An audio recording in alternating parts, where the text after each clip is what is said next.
जय हिंद। आज हम बात करने वाले हैं मैथ्स का एक अलग चैप्टर के बारे में, लाइंस एंड एंगल्स। बहुत ज़्यादा लोगों को डाउट रहता है एंगल में क्या होता है और लाइंस कितने तरह के होते हैं, सर्कल के साथ आता है तो क्या होता है, ये सब अलग अलग तरह के डाउट होते रहते हैं। आइए हम एक एक पॉइंट को बखूबी समझाने का प्रयास करते हैं। गौर करिएगा, यहाँ ये बिंदु क्या होता है समझिए। बिंदु यानी कि पॉइंट, इसमें न लंबाई होता है, न चौड़ाई होता है और न ही ऊंचाई होता है। जैसे यहाँ देखिए तो बिंदु, अब बिंदु कई तरह का होता है। अब बिंदु के जो ग्रुप है, अब ये ग्रुप को क्या बोलते हैं तो समझिए। बहुत सारे बिंदुओं को मिलाते हैं तो क्या बनेगा जी, मतलब बिंदु का एक झुंड बनेगा, ग्रुप बनेगा। अब देखिए कैसा कैसा होता है। जैसे अगर हम बात करें, ये पॉइंट हो गया,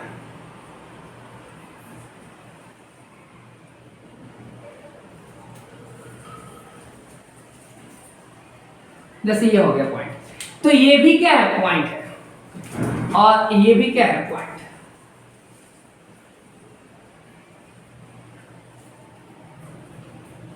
अब देखिए दोनों में अंतर क्या है, गौर फरमाइएगा। यहां देखिए ये क्या है, एक ही रेखा पर स्थित नहीं है। जब बहुत सारे बिंदु जो है, यानी बिंदुओं का जो समूह है, अगर एक ही रेखा पर स्थित नहीं हो तो उसे कहते हैं असंरेख बिंदु। असंरेख मतलब अलग अलग है दिशाओं में, अलग अलग दिशाओं में। जैसे ये यहाँ पे है, यहाँ पे है, यहाँ पे, ऐसे ऐसे। एक ही रेखा पर अगर सभी बिंदु स्थित हो गए तो उसे कहेंगे संरेख बिंदु। समझ में गया? सम मतलब साथ में, रेख माने एक ही रेखा पर स्थित हो जाए तो उसे बोलेंगे संरेख बिंदु, और नहीं हो तो बोलेंगे असंरेख बिंदु। बात खत्म। यानी अगर ये लहरिया कट के ऑर्डर में है तो इसे बोलेंगे असंरेख बिंदु। लेकिन अगर ये एकदम सीधा हो, एकदम एक ही सीध में जाए, यानी विस्थापन की तरह जाए, तो इसे बोलेंगे संरेख बिंदु। बात खत्म। अब बात आती है कि इसको मिलाने से क्या बनता है। तो बहुत सारे बिंदुओं को मिलाते हैं तो बनता है रेखा, यानी कि लाइन। देखिए कैसे। तो रेखा को किसी ने देखा, नहीं देखा तो हम दिखाते हैं। लाइन यानी कि रेखा, तो रेखा भी दो तरह की। इसको मिलाने से बनता है वक्र रेखा, और इसको मिलाने से बनता है सीधी रेखा, यानी स्ट्रेट लाइन और कर्व लाइन। यहाँ देखिए जैसे इसमें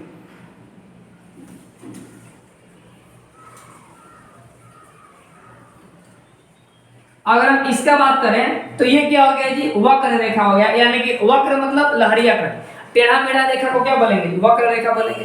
एकदम सीधा रहेगा तो उसको कहेंगे सीधी रेखा, यानी कि सरल रेखा। जैसे ये हो गया, तो रेखा यहाँ पर कितना तरह का हो गया, दो तरह का, एगो स्ट्रेट लाइन, एगो कर्व लाइन, यानी वक्र रेखा और सीधी रेखा। इसको बहुत लोग टेढ़ी मेढ़ी रेखा कहता है, टेढ़ा मेढ़ा रेखा कोई दिक्कत नहीं है, आप ही कह सकते हैं, माने ना जी, कोई दिक्कत नहीं। तो उम्मीद करते हैं यहां तक आपको बिल्कुल समझ में आ चुका होगा। इसको मिलाने से ये बनता है और इसको मिलाने से ये बनता है। अब इसमें दोनों में क्या लगे हुए हैं जी, हेड लगे हुए हैं। हेड मतलब क्या हो गया, शीर्ष हो गया। तो देखिए दोनों तरफ हेड है, दुमुहा सांप आप देखें, दोनों तरफ मुंह रहता है। इस तरफ इसका भी दुमुहा है, तो ये इधर भी भाग सकता है और इधर भी भाग सकता है। ये भी इधर भी और बढ़ सकता है और इधर भी बढ़ सकता है। तो ये होता है आपका रेखा। फिलहाल लीजिए इसके स्क्रीनशॉट, हम लोग आगे बढ़ते हैं। देखिए अब बात आती है रेखा और रेखाखंड और किरण क्या होता है, इसके बारे में हम बता देते हैं। यहाँ देखिए रेखा के भी बहुत सारे पार्ट हैं। तो देखिए ये हो गया आपका रेखा, यानी कि लाइन। इसमें स्ट्रेट लाइन लिया गया है, समझिए। अगर यहाँ से काट दिया जाए और यहाँ से काट दिया जाए तो ये अलग अलग भागों में बढ़ जाएगा। जैसे कि ये अलग अलग छांट दिया गया, तो समझिए। अब इसमें ये क्या है, शीर्ष है। ये क्या है, शीर्ष यानी कि हेड है। और ये क्या है, शीर्ष है यानी हेड है। और ये क्या है, टेल। ये क्या है, टेल है, यानी कि इसके अंत बिंदु है। समझ में गया? किनारा है। इसमें क्या है, दोनों तरफ क्या है, किनारा है। समझ में गया? एज है। और ये क्या है, हेड है। समझिए, तो इसको हम लोग आराम से समझते हैं। समझिए, दो मुंह वाला होगा तो उसको बोलेंगे रेखा, इसमें कोई मिलावट नहीं है। अगर एक मुंह वाला रहेगा ना, एक हेड वाला रहेगा, तो इसको रेखा नहीं कहते हैं, इसको कहते हैं किरण। अंग्रेजी में इसको रे कहते हैं। समझ में गया? रे मतलब किरण। ये भी क्या हो गया जी, रे यानी कि किरण। अब समझिए ये क्या है। अगर हम इसकी बात करें तो ये क्या है, तो ये क्या है, एक सेगमेंट है। किसका सेगमेंट, लाइन का सेगमेंट है। सेगमेंट मतलब खंड है, तो लाइन सेगमेंट यानी इसको रेखा खंड कहेंगे। ये हो गया आपका रेखा खंड, यानी कि लाइन सेगमेंट। तो आपको समझ में आ गया होगा कि रेखाखंड क्या होता है, रेखा क्या होता है, किरण क्या होता है, और किरण को अंग्रेजी में रेखा कहते हैं। अब बात आती है कि किरण से जुड़ी हुई कुछ बातें हैं, जैसे कि किरण पुंज क्या होता है, समांतर किरण पुंज क्या होता है, इसके बारे में हम लोग अभी बात करेंगे। तो उम्मीद करते हैं कि इतना कंसेप्ट आपको बिल्कुल समझ में आ गया होगा। अब देखिए इसका काम क्या है, इसको हम अलग समझेंगे अभी कुछ देर में, पहले इसको समझ लेते हैं। देखिए रेखाखंड का प्रयोग करते हैं कोई भी कोण बनाने में, जैसे ये हो गया ना, ये तो ये एक क्या हो गया रेखाखंड, और ये क्या हो गया रेखाखंड, दोनों को मिला दिए क्या बन गया, कोण बन गया, यानी कि एंगल बन गया। समझ में गया। अब देखिए रेखाखंड के भी और भी फायदे हैं, काम है। जैसे ये क्या हो गया, एक त्रिभुज हो गया यानी ट्रायंगल हो गया। ये क्या है रेखाखंड, ये भी क्या है रेखाखंड, ये भी क्या है रेखाखंड। समझ में गया, ये तीनों क्या है रेखाखंड है। तो रेखाखंड मिलाने से क्या बन गया त्रिभुज, यानी कोई भी शेप बनाना हो तो इसी का काम पड़ेगा। समझ में गया, इसलिए जानना मांगता है। अब हम बात करते हैं किरण का। फिलहाल इसमें तो कुछ स्क्रीनशॉट नहीं लेना है, लेना चाहे तो ले सकते हैं, हम इसको मिटाने जा रहे हैं। देखिए अब बात आती है किरण। अब किरण के समूह को क्या बोलते हैं, किरण पुंज बोलते हैं। समझिए अब ये किरण क्या होता है, समझिए। अब इसमें हेड एक होता है, कैसे याद रखें, समझिए। सूर्य के प्रकाश निकलता है ना, तो सूर्य एक जगह रहता है। समझ में गया, सूर्य कहाँ रहता है जी, एक जगह, वहां से प्रकाश आता है, जैसे यहां से प्रकाश चल गया। समझ गया। अब कोई दो तले पे बैठा है, भुजा खा रहा है, तो उसके पास भी लाइट आएगा। कोई नीचे जमीन पर चल रहा है, उसके पास भी लाइट आएगा, प्रकाश आएगा। समझ में गया। क्या इधर फाड़ के थोड़ी जाता है, नहीं। यानी अगर किसी एक बिंदु से एक ही दिशा में अग्रसर हो जाए तो वो होता है किरण। समझ में गया। यानी इसमें एक ही हेड होता है, दो हेड नहीं होता है। अब दोनों तरफ लमड़ जाए तो उसको बोलेंगे रेखा, और एक तरफ से आगे बढ़े तो क्या बोलेंगे, किरण बोलते हैं। तो सूर्य के जैसे कि प्रकाश की किरण होता है ना, सूर्य की प्रकाश की किरण तो एक ही जगह से आगे बढ़ता है, उधर जाता है कहाँ, नहीं जाता है। तो जाहिर सी बात है कि ये क्या है, किरण है, यानी कि रे है। तो समझिए अब किरण पुंज किसे कहते हैं, बीम किसे कहते हैं, समझिए। किरणों के समूह को किरण पुंज कहते हैं। यानी कि एक किरण रहेगा तो किरण बोलेंगे, और दो आ गया, तीन गो आ गया, चार गो आ गया, पूरा मेला लेके आ गया तो कहेंगे किरण पुंज। समझ में गया। तो किरण पुंज में देखिए अब एक है कन्वर्जिंग बीम, इसको इंग्लिश में बीम कहते हैं। ये पैरेलल बीम, अब ये क्या डाइवर्जिंग बीम। समझिए यानी संस्कृत किरण पुंज, इसी को अभिसारी किरण पुंज भी कहते हैं। इसको बोलते हैं समांतर किरण पुंज, और इसको बोलते हैं अपसारी किरण पुंज या फिर अपसृत किरण पुंज। अब ये दिखता कैसे तो समझ लेते हैं, पहले इसको समझना जरूरी है। समांतर किरण पुंज, ये क्या हो गया, किरण हो गया। दो हो गया तो क्या हो गया, किरण पुंज हो गया, और दो से ढेर हो गया तब हम। समझ गया, जितना ले लीजिए। एक दूसरे के अगर पैरेलल रहेगा, समांतर रहेगा, समांतर मतलब एक, मतलब इसके बीच का जो डिस्टेंस हो इक्वल, इक्वी डिस्टेंस का, यानी इसके बीच की दूरी क्या है, समान। इसके बीच की दूरी क्या है, समान। हर जगह समान हो, कहीं भी जाके एक दूसरे से टकराए नहीं। समझ में गया। तो इसको बोलते हैं समांतर, जैसे रेलवे ट्रैक। अब देखिए इसके समांतर ये भी हो सकता है, अभी नहीं कि बीच का डिस्टेंस बढ़ गया, नहीं, इसके ये पैरेलल है, समांतर है। तो ये कौन सा पुंज हो गया, समांतर किरण पुंज। क्लियर है। आप रामायण देखे होंगे, उसमें तीर मारता है लोग, एक और निकल जाता है 1000 में। समझ में गया। और एक दूसरे क्या रहता है, समांतर रहता है। वैसा ही ये है समांतर किरण पुंज। देखिए एक ही तरफ आगे बढ़ रहा है। अब देखिए अभिसारी किरण पुंज क्या होता है। अभिसारी मतलब एक ही पर, अभी सारी मतलब सारी जो किरणें हैं एक ही पे आके मिलना शुरू करते हैं, तो होता है अभिसारी किरण पुंज। समझिए जैसे कि एक पॉइंट हो गया, और सारी किरणें आकर इसी पर मिले, इसका दिशा क्या है, इधर इधर इधर। देखिए सारी किरणें अगर एक ही बिंदु पर आके मिले,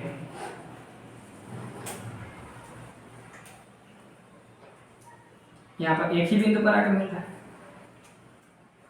अभिसारी, तो इसको कहेंगे अभिसारी किरण पुंज, या कह सकते हैं संस्कृत किरण पुंज। एक वहीं पर आके इसका सांस अटक जाए तो संस्कृत किरण पुंज करते हैं। समझ में गया।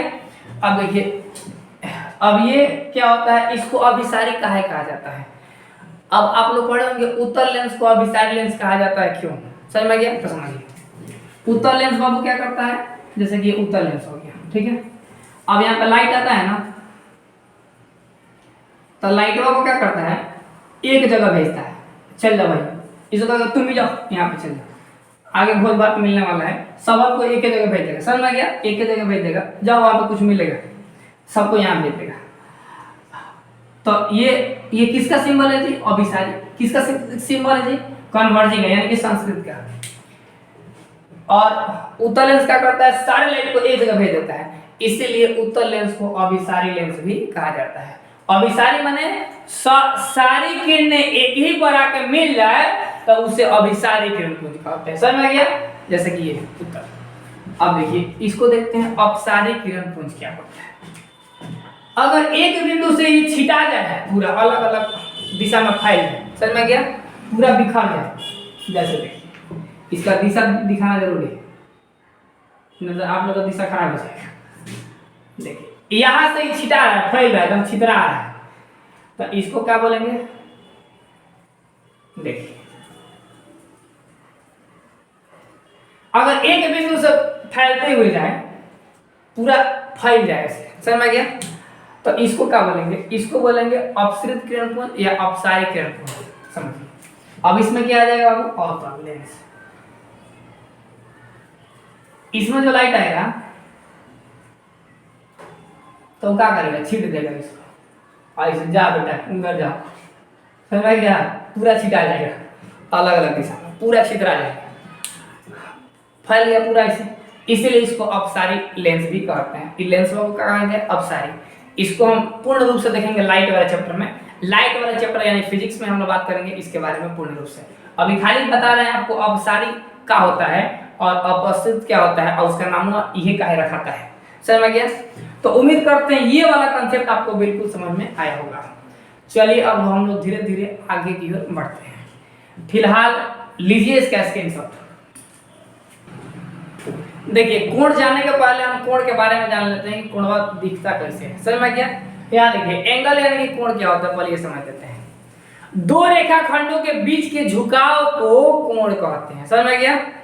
दो रेखाखंडों के बीच के झुकाव को कोण कहते हैं, कोण कहते हैं। ये कितना कोण बना, ये कितना कोण बना, ये क्या है? रेखाखंड के बीच के झुकाव को। ये प्रारंभिक भुजा है और ये क्या है? अंतिम भुजा है। ऐसे कर देंगे तो अलग अलग हो जाएगा, यानी कि ये आपका स्टार्टिंग हो गया, अब ये आपका एंडिंग हो गया। अब ये क्या है? वर्टेक्स यानी कि शीर्ष है, और इसके बीच में क्या है जी? एंगल है, समझिए। अब इसमें जो है प्लस में और माइनस में भी होते हैं कोण, यानी एक होता है एंटी क्लॉकवाइज, एक होता है क्लॉकवाइज, दोनों के बारे में हम लोग जानते हैं। तो समझिए यहाँ देखिए एंगल यानी कि कोण, ये क्या हो गया? ये हो गया आपका प्रारंभिक भुजा, यानी कि स्टार्टिंग में यही था, समझ में गया? ये अब समझिए ये क्या है? अंतिम भुजा, ये पहली है और ये आखिरी है, ऐसे खुल गई है, समझ में गया? अब देखिए झुकाव को व्यक्त करने के लिए, जिस तरह तापमान को व्यक्त करने के लिए सेल्सियस में व्यक्त करते हैं, फ़ारेनहाइट में व्यक्त करते हैं, उसी प्रकार झुकाव को व्यक्त करते हैं डिग्री में। किसमें व्यक्त करते हैं जी? डिग्री में व्यक्त करते हैं, डिग्री में, समझ में आ गया? ये होता है सिंबल, जैसे कि मान के चलिए 7 डिग्री बात करें हम, तो ऐसे होता है डिग्री, ऊपर वाला ऐसे छोटा सा सर्किल टाइप का होता है, ये सब समझ लीजिएगा। तो ये है प्रारंभिक भुजा और ये क्या है जी? अंतिम भुजा, यानी कि आपका ये इनिशियल साइड हो गया और ये क्या हो गया? टर्मिनल साइड हो गया, और ये बीच के जो झुकाव है इसी को कोण कहते हैं। इसी को क्या कहते हैं? कोण। बहुत और इसको थीटा से रिप्रेजेंट करता है कोण को। ये कुछ डिग्री, इसको डिग्री में मापते हैं थीटा को, यानी कोण को। ये क्या है? इसका शीर्ष है, यानी कि मूड़ी है, समझ में गया? ये दोनों जुड़ा हुआ है जिस पॉइंट से, इसी को बोलते हैं शीर्ष यानी कि वर्टेक्स। क्लियर है? अब ये हो गया आपका एंगल। अब बात आती है ये एंगल इधर जा रहा है, इधर घूम रहा है, तो इसको कहेंगे ये क्या है जी? एंटी क्लॉकवाइज है। अगर ऐसे घूमेगा तो क्या होगा? क्लॉकवाइज। ये क्लॉकवाइज क्या होता है? ऐसे। ये क्या होता है? एंटी क्लॉकवाइज, ऐसे उल्टा होता है, समझ में गया? ये क्या चल रहा है? एंटी क्लॉकवाइज, ऐसे होगा क्लॉकवाइज। तो क्लॉकवाइज जो होता है ना, वो होता है माइनस में, और एंटी क्लॉकवाइज क्या होता है? प्लस में, समझिए। 11th में बहुत ज़्यादा इसका रोल है प्लस और माइनस का, इसलिए हम बता रहे हैं, ध्यान दीजिएगा, ताकि 9, 10th 11th आगे काम चल जाएगा। आप समझिए ये क्या है जी, 0 डिग्री है। मान लीजिए, मानने में क्या रहता है, मान लीजिए 30 डिग्री है, प्लस में हो रहा है ना जी, प्लस में बढ़ रहा है।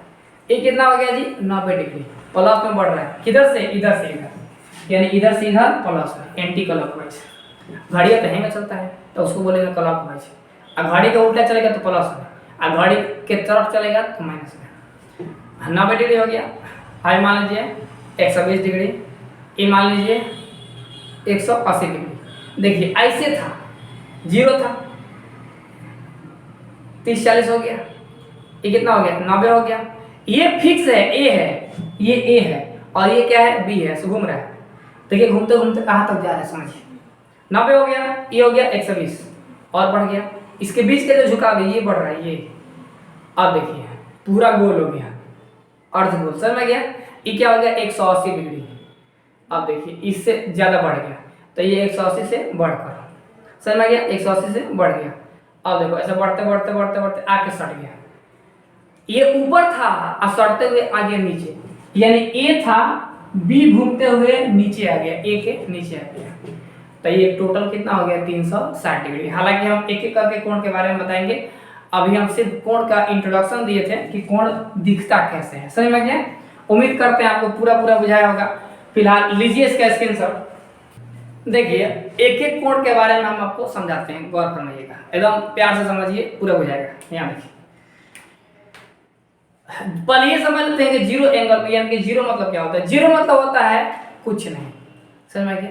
जीरो का जीरो मतलब होता है रिक्त, रिक्त मतलब होता है खाली, खाली मतलब, अब देखिए रिक्त को संस्कृत के भाषा में शून्य कहते हैं, तो जीरो मतलब क्या हो गया, शून्य, और जीरो मतलब क्या हो गया, कुछ नहीं, समझ में गया। तो कुछ नहीं को रिप्रेजेंट करने के लिए जीरो का प्रयोग करते हैं। जैसे कहा जाए इधर एक टीम, इधर एक टीम कर दिया जाए, कहा जाए इसको एक रन मिला और इसको एक भी नहीं मिला, तो एक भी नहीं को क्या लिख सकते हैं मैथ्स की भाषा में, तो जीरो लिख सकते हैं, समझ में गया। तो जीरो मतलब क्या होता है, कुछ नहीं होता है। बाकी सब तो सब जानते ही हैं, तो समझिए ये यहाँ पर कुछ झुकाव बन रहा है, बन रहा है ना, झुकाव को ही कोण कहते हैं, दो रेखाखंडों के बीच के झुकाव को कोण कहते हैं। अब यहाँ देखिए तनी कम हुआ, कम हुआ, कम हुआ, कम हुआ, अब खत्म हो गया, इसमें कुछ झुकाव ही नहीं है, कुछ नहीं है, तो इसी कुछ नहीं को मैथ्स की भाषा में जीरो कहते हैं। तो ये अब बताइए कितना डिग्री कोण है, तो 0 डिग्री का कोण है। जाहिर सी बात है, दोनों रेखा एक दूसरे पे आके चिपक जाए, बीच में थोड़ा भी गैप नहीं हो, आर पार हम नहीं देख सकते हैं, समझ गया, खिड़की नहीं ले सकते हैं खिड़की से, तो समझिए कि वो 0 डिग्री का एंगल है, समझ गया। ये एक ऐसा खिड़की है जिस खिड़की से आप खिड़की नहीं ले सकते हैं, बड़ा समस्या है इसमें। ये ए हो गया और ये क्या हो गया, बी हो गया, दोनों रेखाखंड एक के पर चिपक गया है। अब यहाँ पे ओ हो गया, समझ में गया। जैसे ये आपका ओ हो गया, ये करिया का मार्कर जो है ए हो गया, आई हो गया बी, अब बीच में गैप नहीं है, पूरा ये क्या है, खाली है, पूरा इसमें गैप नहीं है, आर पार नहीं देख सकते हैं, तो जाहिर सी बात है इसमें कुछ नहीं है, कुछ नहीं माने जीरो, तो ये हो गया आपका शून्य कोण, यानी कि 0 एंगल। क्लियर, उम्मीद करते हैं ये आपका समझ में आ गया होगा। अब तो हाई देख लेते हैं, एक्यूट एंगल क्या होता है। तो ई कितना होता है बाबू, इसमें थीटा का मान कितना होता है, 0 डिग्री, एकदम 0, समझ में गया। तो समझिए कि थीटा यहाँ पर कोण को व्यक्त करने के लिए किया गया है, समझ में गया। इसको देखते हैं, एक्यूट एंगल, एक्यूट माने क्या होता है, न्यून कोण, न्यून कोण माने 90 से कम, 0 से बढ़कर 90 से कम, यानी 0 और 90 के बीच में घेर के मारिए तब हो जाएगा न्यून कोण, समझ में गया। तो समझिए जैसे ले लेते हैं, ये हो गया आपका ए, अब ये तनी मुनी बाहर निकला हुआ है, समझ में गया। ये हो गया आपका बी, बीचवा में कौन झुकाव है। अब देखिए ये थोड़ा सा खुला है, बड़ा मेहनत करने के बाद इतना खुल गया। अब इसके जो बीच के झुकाव है ना, इसी को कोण कहते हैं। तो ये क्या है, 0 से ज्यादा है लेकिन 90 से कम है, 90 मैंने एल की तरफ ऐसे खड़ा रहेगा तो 90 है, 90 से कम, थोड़ा सा भी कम होगा, 89 होगा तो काम चल जाएगा, और 0 से ज्यादा। तो इस सब कोण को इधर जितना भी कोण आ जाए, सब कोण को क्या बोलेंगे जी, न्यून कोण बोलेंगे। अब इसमें देखिए थीटा का मान कितना हो जाएगा, देखिए यहाँ पर थीटा का मान कितना हो जाएगा, समझिए। थीटा का मान 0 से बढ़ गया है, 0 से तनी ज्यादा है, 0 से बढ़कर, लेकिन 90 से कम है। 90 से ढेर होगा, चाहे 90 हो जाएगा तो समकोण हो जाएगा, लेकिन 90 से कम। तो जो कोण 0 से बढ़कर और 90 से कम हो उसे बोलेंगे न्यून कोण। जैसे 1 डिग्री का कोण क्या हो जाएगा, न्यून कोण। 2 डिग्री न्यून कोण, 89 डिग्री न्यून कोण, 80 डिग्री न्यून कोण, 50 डिग्री न्यून कोण, 60 डिग्री न्यून कोण, सब न्यून कोण। समझ गया? 50 न्यून कोण, 60 न्यून कोण, 90 ना, 90 से तो नहीं कम, 90 चल जाएगा तो बवाल हो जाएगा, समकोण हो जाएगा उसके इलाका में। अब देखते हैं हम लोग समकोण। समकोण यानी कि राइट एंगल, इसको भी बना देते हैं कभी। देखो जैसे ये हो गया और ये हो गया, 2 पॉइंट हो गए, समझिए। अब ये क्या हो गया, इनिशियल हो गया, समझ गया, यानी प्रारंभिक भुजा और ये अंतिम भुजा। अब ये पूरा एल टाइप का रहता है, पूरा एल टाइप का रहेगा ना, तो ये समझिए कि 90 डिग्री कोण है, यानी कि इसी को बोलते हैं समकोण। देखिए ये क्या हो गया, समकोण। ये कितना होता है जी, 90 डिग्री का, समझ गया। हालांकि यहाँ पर थीटा भी लिख सकते हैं, कोई दिक्कत नहीं। देखिए थोड़ा सा तिरछा बन गया होगा, हाथ से आप अपना मिला लीजिएगा, ये पूरा एल टाइप का रहता है, आप समझ लीजिएगा, ठीक है। अब हाथ से कितना बने बोर्ड पर, तनी इधर उधर टेढ़ा मेढ़ा हो ही जाता है। ये हो गया ए और ये हो गया बी, आई क्या हो गया ओ। एकदम 90 होगा, यानी एकदम खड़ा टिंडा हो जाएगा पूरा, तो समझेंगे क्या है जी, समकोण है। यानी यहाँ पर थीटा का मान एकदम फिक्स हो गया 90 डिग्री, 90 से कम बेस नहीं, छरिया जाएगा, समझ में गया। छरिया जाएगा तो दूसरा कोण हो जाएगा। अब है आपका ये अधिक कोण। अधिक कोण यानी अधिका कोण, अधिका कोण माने 90 से अधिका रहेगा, समझ गया। 180 से कम, तो उसको कहते हैं अधिक कोण यानी ऑब्ट्यूज एंगल। यहाँ देखिए जैसे ये एक लाइन हो गया 90 ना, 90 से ढेर, जैसे ये हो गया। अब इसके जो बीच का जो कोण है ना, जैसे कि मान के चलिए 120 हो गया, कुछ हो गया, ये आपका यहाँ पर ए हो गया, यहाँ पर ओ हो गया, यहाँ पर बी हो गया। देखिए बी खोलते हुए इधर आ गया, तो इसको क्या बोलेंगे, ये क्या है जी, इसका थीटा का मान क्या है, इसका थीटा का मान 90 से ढेर है, लेकिन 180 से कम है। तो जो कोण 90 से ढेर हो और 180 से कम हो उसे अधिक कोण कहते हैं। उम्मीद करते हैं आपको पूरा समझ में आ रहा होगा। एक बार फिर से देख लेते हैं। 0 डिग्री का कोण यानी जिसमें कुछ नहीं हो उसे 0 डिग्री कहते हैं। दूसरा है एक्यूट एंगल यानी कि न्यून कोण। न्यून कोण क्या होता है, 0 से बढ़कर और 90 से कम, न्यून कोण हो गया। अब क्या है जी, राइट एंगल यानी कि समकोण। समकोण एकदम 90। अभी क्या है, अधिक कोण। अधिक कोण 90 से ढेर, 180 से कम। तो फिलहाल लीजिए इसका स्क्रीनशॉट। अब देखिए स्ट्रेट एंगल क्या होता है, स्ट्रेट मतलब एकदम सीधा, समझ गया। सीधा यानी कि सरल, सरल कोण क्या होता है, जिसको रिजु कोण भी कहते हैं, यानी 180 डिग्री कोण को समझिए, सरल कोण या रिजु कोण। देखिए और एकदम सीधा हो जाए ना, देखिए सीधा नहीं लग रहा है लेकिन आप लोग सीधा लगाएंगे है ना, स्केल से खींचेंगे। यहाँ देखिए ए यहीं पर है, बी इधर चला गया है, ओ यहीं पर है। यानी अब देखिएगा ज्योमेट्री बॉक्स में एक डिवाइडर होता है, समझ गया, दो नोखी वाला। अब लड़का सब सोचता है कि उसका क्या काम है, तो उसको यही कोण समझाने के लिए दिया गया रहता है, समझ गया। ऐसे सीधा कर सकते हैं ऐसे, तो ये क्या हो गया आपका बिचवा में ऐसे बन जाएगा 180 डिग्री की तरह। तो ये हो गया आपका 180 डिग्री का कोण जो होता है सरल कोण। यानी इसमें थीटा का मान कितना हो गया, 180 डिग्री, एकदम 180 डिग्री कंप्लीट, समझ गया। टोटल 180 रहेगा, तो समझ लेंगे कि क्या है, रिजु कोण या सरल कोण है। अब इससे ज्यादा हो जाए तो उसे क्या कहेंगे, उसे कहते हैं रेफ्लेक्स एंगल यानी पुनर्युक्त कोण। ये ज्यादा फेमस है, ये तनिक कम लोग जानता है, समझ में आ गया। आइए उसको देख लेते हैं। ए बेचारा यहीं पर है, ए बेचारा यहीं पर है। अब देखिए बी, देखिए अब यहां पर ये क्या है जी, ओ है, अब बी ओ है। बी बेचारा घूमते घूमते इधर आ गया, खूब घूम रहा है, समझ में गया। जैसा लग रहा है गर्मी की छुट्टी मिला है। देखिए इधर आइए,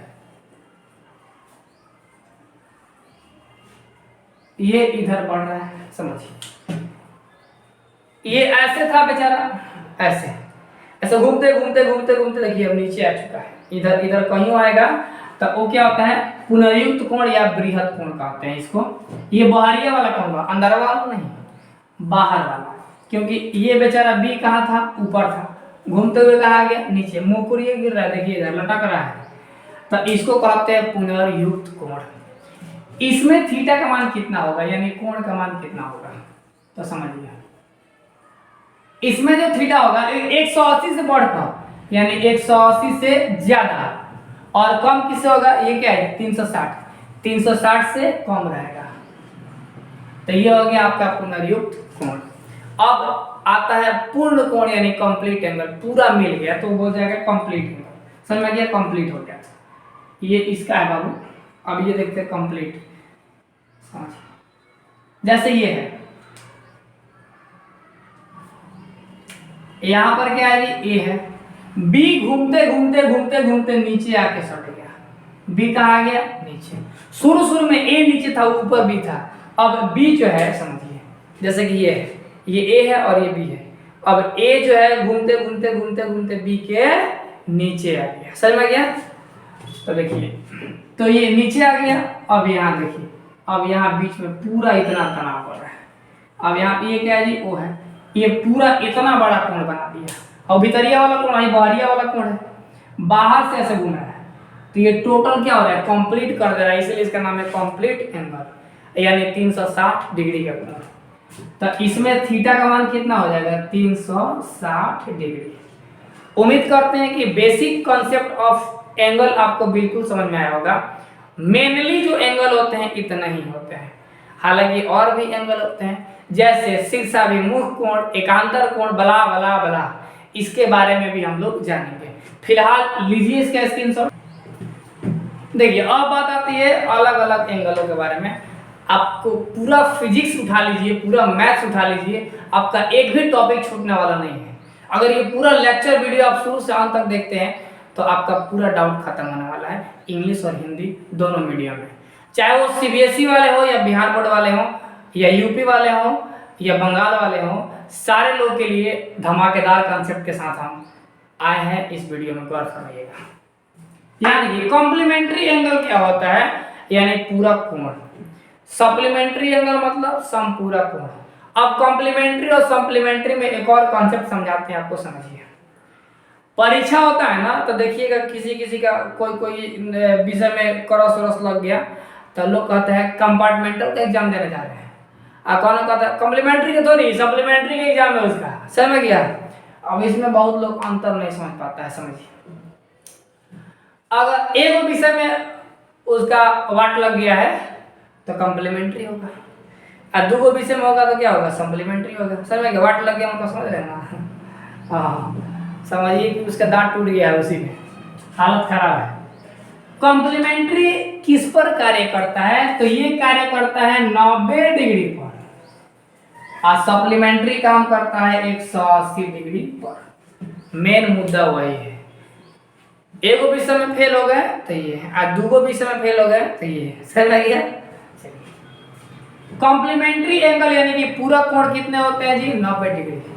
अब पूरा कोण वास्तव में होते क्या है, दो कोण को जोड़ने पर 90 हो जाए, जैसे a + b = 90, जैसे 60 + 30 = 90, 70 + 20 = 90, 80 + 10 = 90, यानी कुछ भी दो को जोड़ने पर 90 आना चाहिए, वो होता है कॉम्प्लीमेंट्री एंगल। अब कैसे होता है समझिए, यानी इसमें क्या हुआ, ए का कॉम्प्लीमेंट्री एंगल यानी ए का पूरा कोण क्या हुआ, बी, यानी ए का पूरा कोण पूछा जाए, पूरा कोण क्या है यहाँ पर, बी है, समझ में गया, ए का पूरा कोण बी।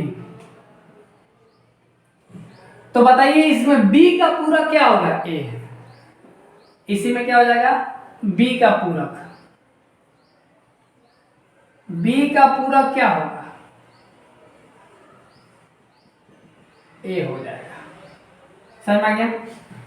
यानी अगर समझिए, ये अगर सिर्फ रहे, ये नहीं रहे, तो इसके बिना ये अधूरा है और इसके बिना ये अधूरा है, और दोनों मिल गया तो दोनों पूरा पूरा है। समझ में गया? यानी ये दोनों एक दूसरे के बिना अधूरा होते हैं, तो इस अधूरे कहानी को, इस अधूरे कोण को बोलते हैं पूरक कोण। समझिए, यानी ए क्या है? बी का पूरक और बी ए का पूरक। पूरक माने उसमें क्या जोड़े कि पूरा हो जाए 90। समझ में गया? वही होता है पूरक। अब कहा जाए आपसे कि 60 का पूरक क्या है, तो 60 में क्या जोड़ेगी? 90, 30, तो 30 हो गया। 30 का पूरक क्या होगा? 60। 70 का पूरक क्या होगा? 20। 20 का पूरक 70। 80 का पूरक 10। 10 का पूरक 80। मतलब जोड़ने में पूरा हो जाए 90, तो वह कहलाता है पूरक कोण। समझ में गया? अब 90 डिग्री को पूरक कोण नहीं कहेंगे, पूरा कोण है दोनों है। समझ में गया? ये इसका पूरक, ये इसका पूरक। अभी नहीं कि 90 डिग्री पूरा कोण है, नहीं, खुलेआम गलत है, ऐसा बुद्धभावना मत आइएगा। हाँ देखिए, इसमें क्या है, दोनों को जोड़ेंगे ना तो 180 हो जाएगा। अब 180 कहने का मतलब वह सेम फंडा, उसमें 90 हो रहा था, इसमें 180 कर देना है। यानी इसमें हो जाएगा ए का पूरक नहीं, सम पूरक। बहुत लोग कोटि पूरक आता है। ए का सम पूरक कोण क्या हो जाएगा जी? बी। तब बी का सम पूरक क्या हो जाएगा? ए। समझ में गया? ये 180 पर काम चलता है, तो समझिए। तो ए का पूरक क्या, सम पूरक क्या है? बी। बी का सम पूरक ए। उम्मीद करते हैं बिल्कुल समझ में आ रहा है। देखिए अब बात आती है, समझिए यहाँ देखिए, जैसे कि 160 हो गया, 160 में क्या जोड़ेंगे? 180 से 20, यानी 160 का पूरक 20। अब चलिए 100 हो गया, 100 में क्या जोड़ेंगे? 180 हो जाए 80, यानी यहाँ पर 80 क्या हो गया? इसका पूरक समपूरक और ये इसका समपूरक। चलिए यहाँ पर 20 हो गया, तो इसमें क्या लेना पड़ेगा? 160। 160 और 20 कितना होता है? 180, यानी 20 का समपूरक 160, 160 का समपूरक 20। उम्मीद करते हैं आपको पूरा पूरा समझ में आएगा। लीजिए इसका स्क्रीनशॉट। देखिए अभी हम बहुत से लाइंस और एंगल्स के बारे में बात किए थे, अब हम अगले पॉइंट के बारे में बात करते हैं। देखिए हॉरिजॉन्टल लाइन क्या होता है?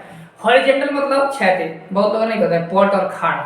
तो पट मतलब क्षैतिज हो गया, और खाड़ा मतलब क्या हो गया? उदग्र यानी कि वर्टिकल। देखिए हॉरिजॉन्टल लाइन, जैसे ये क्या है? हॉरिजॉन्टल है, समझ में गया?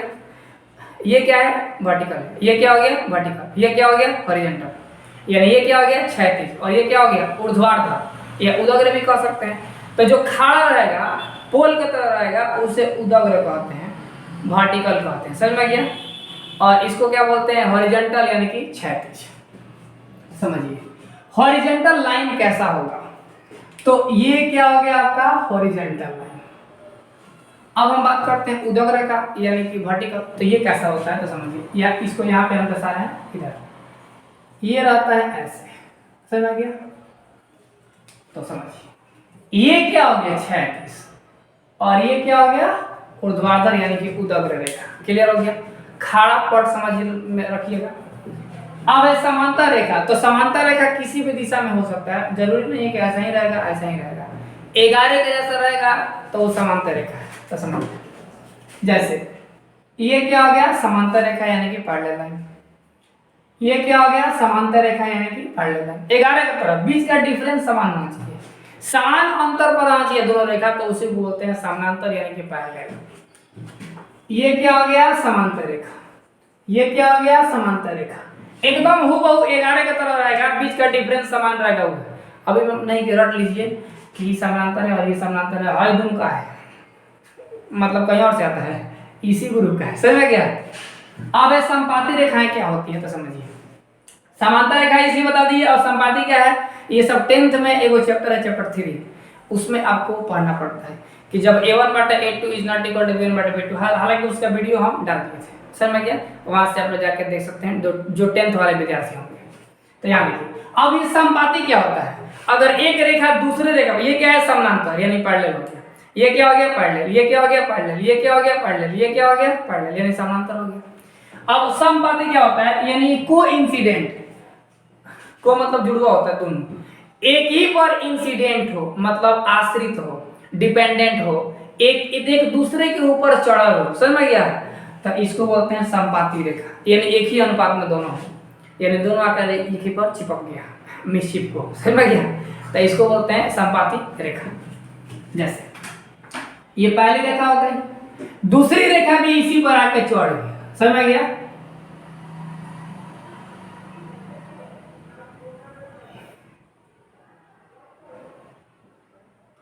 तो इसको क्या बोलेंगे, जैसे कि ये हर जगह टच कर रहा है, टच नहीं आ रहा है, तो इसको बोलेंगे ये कहीं टच नहीं कर रहा है, एक दूसरे को कहीं टच नहीं कर रहा है, तो ये समानांतर हो गया। और ये क्या हो गया, संपाती।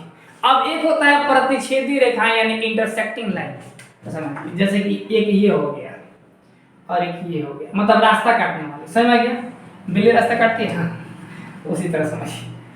जैसे ये इसको क्या कर दिया, भाग दिया, काट दिया, तो ये क्या हो गया, इंटरसेक्टिंग लाइन। अब जैसे कि ये लाइन हो गया, चलिए मान के चलिए ग्राफ को देखते हैं, ग्राफ पर ये लाइन और ये लाइन क्या कर रहा है, एक दूसरे को यहाँ पे काट रहा है ना, तो इसी को कहते हैं इंटरसेक्टिंग लाइन। हाई इसको ग्राफ पर कैसे देखेंगे, तो देख लीजिए, ये क्या होता है, एक रहता है लाइन, इसी पर दूसरा भी क्या होता है, चढ़ा हुआ रहता है। देखिए ये एक जगह टच करता है और ये बहुत जगह टच करता है, और ये कहीं मेल मिलाप नहीं है, समझ में गया।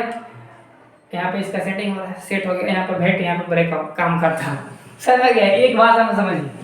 तो उम्मीद करते हैं ये वाला चीज समझ में आ गया। हॉरिजॉन्टल माने हैंग, समझ में गया, वर्टिकल मतलब ऐसे, इंटरसेक्टिंग मतलब काटने वाली रेखा, प्रतिच्छेदी रेखा, समपाती एक ही पर दोनों आश्रित हो, समांतर 11 के जैसा हो, समझ में गया।